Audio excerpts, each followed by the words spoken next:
Jubilito TV Official. Alright. Inyo at sa mga kabagis, Jubilito TV Official po, at eto na naman po muli ang isang edisyon ng ating reaction video, mga kalingap at kabagis, no? Pero bago po lahat, syempre po, mega love shoutout po muna kay Kuya Val Santos Matubang, kay Ate Edna Vlogs, Kalingap Rab, Ruel of Malalag, Rachel Morales Vlogs, Kalingap Netizens, Kalingap Subscribers, Kalingap Supporters, at syempre po, ang ating mga Kalingap Partners. Mega love shoutout po sa inyong lahat. So ito na nga, no, mga kalingap at kabagis at mga kalangga nation natin, pag-usapan po natin itong nalalapit na debut or birthday po ni Rachel Morales, dahil alam naman po natin na nabibilang na lamang po ang araw at paparating na po ang masasabi nating isa sa mga pinaka-ingranding birthday celebration na atin pong matutunghayan dito po sa mundo ng kalingap. Pinagplanuhan, pinondohan, at talagang masasabi po nating isa sa mga magmamarkang birthday celebration po sa history ng kalingap pag ang pinag-uusapan po ay yung mga natulungan. So ito na nga, no, mga kalingap at kabagis, no, napanood ko lamang po sa live ni Kalingap Rab na siya nga daw po ay syempre po dadalo. Hindi naman po pwedeng hindi siya dadalo. Dahil unang-una po sa lahat, si Rachel ay isa sa mga beneficiaries na natulungan po ng Kalingap, at extra bonus na lamang po na nagkapalagayang loob sila ni Ruel of Malalag. Diba? Mga kalangga nation natin, no? Biruin mo yon, natulungan ka na ng Kalingap at dun mo pa nakita sa Kalingap ang magiging forever mo. Naks naman, mga kalingap at kabagis natin. So ito na nga. At dito po sa live streaming po ni Kalingap Rab ay kumbaga parang pinagpaplanuhan niya kung i-video niya ba daw or hahayaan niya ng si Ruel of Malalag ang mag-upload. Well, medyo kanto usapin to, lalong-lalo na po sa mga netizens, no?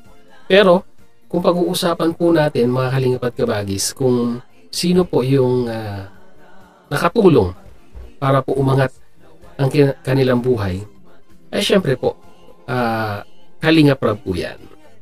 Pero hindi po natin alam yung buong konteksto ng pagpaplano ng birthday celebration ni Langga. Baka may mga major sponsors na involved dyan na nagbigay po ng kanilang share para po may sakatuparan ang birthday na yan.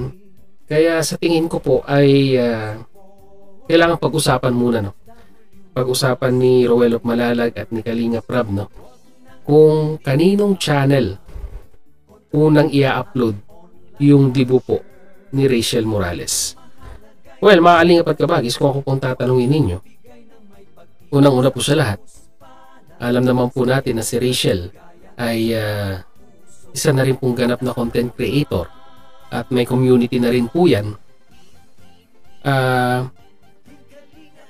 Para sa akin, mga kalingap at kabagis, mga kalangga nation natin, kung ako pong tatanungin ninyo, siguro po mas nararapat, no, na maunang mag-upload ito pong si Rachel, at bahala na po si Ruel at si Kalingap Rab kung sino po yung susunod na mag-upload.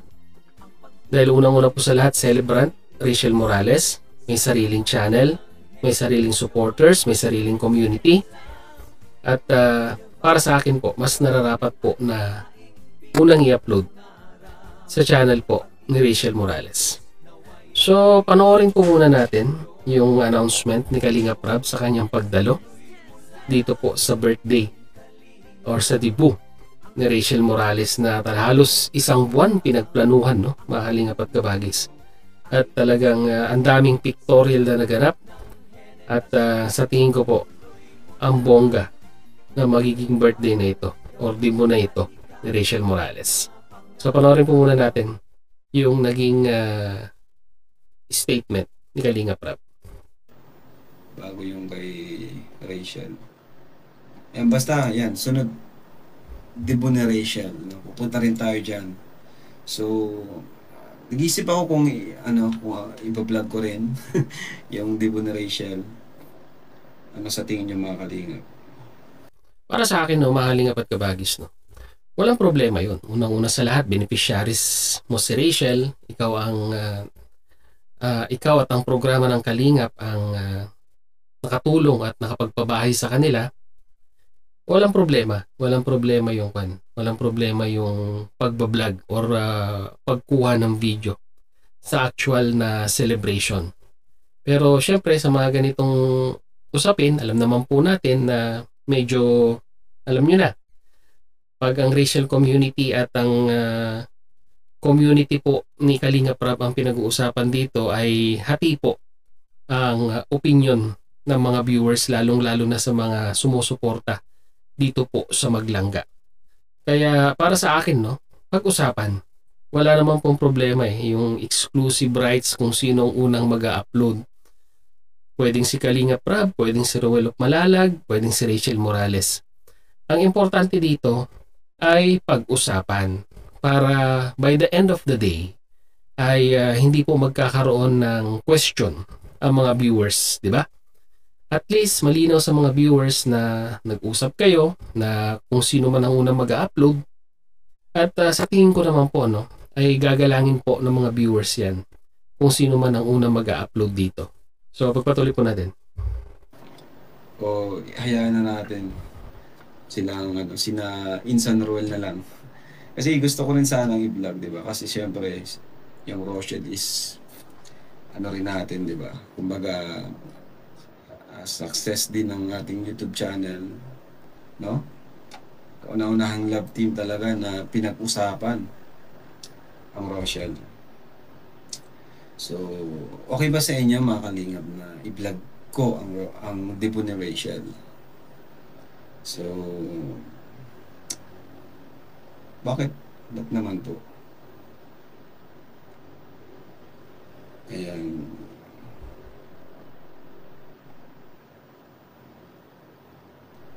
Yun pa, kasabay nung birthday ni Papa Dan. Ayan. So, yun po. Ipaubaya mo na si Rachel kay Lorniat. Hindi po yan. Kumbaga, sa atin pa rin yan. Kumbaga, Rochelle is Kalinga pa rin. Huwag niyong isipin na iba sila. Actually, kagabi nga po, nakasama ko si Insan Roel. So, di ba, nung nabanggit natin, napanood nyo dun sa birthday niya, sabi niya babawi siya sa atin. So, ayun, bumawi po siya kagabi. Yun, nakapag-usap kami, yan, mga nag-open ng mga bagay-bagay. Kaya huwag niyo pong isipin na may barrier. Huwag niyo pong isipin. Sige nga po, natin. Type 1 po kung iba-vlog. Kung paya kayo na i-vlog ko ang birthday, ang debut ni Rachel.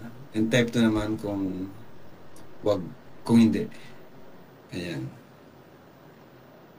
Marami ang 1. Type 1 kung iba-vlog ko yung debut ni Rachel. Ang type 2 kung hindi.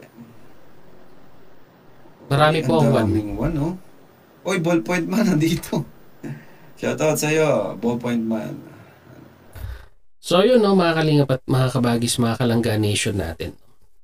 Majority po nung viewers nung live ni Kalingap Prab ay agree po na pumapahig po sila na i-vlog ni Kalingap Prab yung pong debut ni Rachel Morales. Wala naman pong problema doon. As a sign of respect kay Kalingap Prab bilang kauna-unahang sabihin na nating nakatulong, nakapagpabahay, natulungan, nabigyan ng pag-asa ang pamilya. Kalingap Prab yan eh. Rachel Morales is part of Kalingap. Huwag po nating yan. Huwag po nating tatanggalin yung na yan. Katagang yan na si Rachel ay part ng Kalingap. Nagkataon lamang po na nagkapalagayan sila ng loob ni Dodong Roel. Kaya kagaya ng sinabi ko kanina, bonus. Di po ba? Ang na lang po dito, ang tanging pag-uusapan na lamang po dito ay kanino unang mapapanood or kaninong unang channel mapapanood ang debut ni Rachel. Yun po ang kwan dyan. Yun po ang dapat pag-usapan dyan. Kasi alam nyo mga kalingap at kabagis, no? Maraming aspeto ang dapat po nating i-take consideration sa mga bagay-bagay na ito. Una-una po sa lahat, syempre po, sino yung unang nakapag-vlog? Sino yung nakadiscover? Sino yung nakatulong? Syempre walang iba, Kalingap Rab. Tapos, habang ang panahon ay dumaraan, ika nga, ay nakikilala si Rachel. At sabi nga po, may sarili na siyang channel, may sarili na siyang community. So, ibig sabihin po, kahit ano na po ang i-upload ni Rachel sa kanyang YouTube channel, ay may manonood at may manonood na. Dahil nga po, meron na siyang sariling community. So, dito pa lang, mga kalingap at kabagis, no? Siyempre po, Rachel Morales, Ruel of Malalag, diba? MU. So, pwedeng kay Ruel din manggaling ang unang pag-upload ng channel. Pwede rin kay Rachel. So, marami po tayong aspetong dapat tignan. At titignan din po natin yung sabihin na nating pulso ng mga sponsors ng birthday. Dahil panigurado po ako niyan, may mga nag-sponsor din po ng birthday ni Rachel Morales. So, titignan din po ang pulso ng mga sponsors kung komportable po ba sila or payag po ba sila na sa kung kaninong channel unang i-upload ang debut. At kung nagkaroon na po ng conclusion at nagkaroon na po ng agreement na napagkasunduan, let's say, o sige, kay Kalingap Rab, unang i-upload. O diba? At least, by the end of the day, mga Kalingap at kabagis at mga Kalangga Nation natin, wala pong kwan. Wala pong isyong mangyayari na kesyo ganyan, kesyo ganon, di ba? At least wala pong pointing finger ika nga pagkatapos po nung event. Hanggat maaga pag-usapan para alam po ng bawat community ang naging desisyon ng bawat grupo.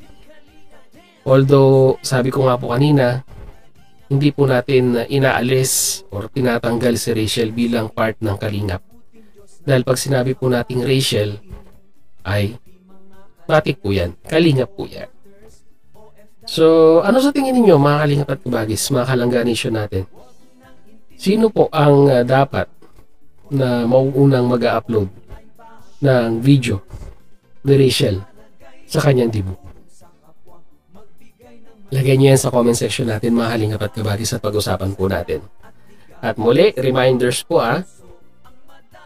tanging opinion lamang po at hindi pambabash ang i-comment natin. Dahil alam nyo naman si Jubilito TV Official, pag nakakakita po tayo ng maraming bashing sa magkabilaang panig, muli po, ita-turn off ko po yung comment section na yan.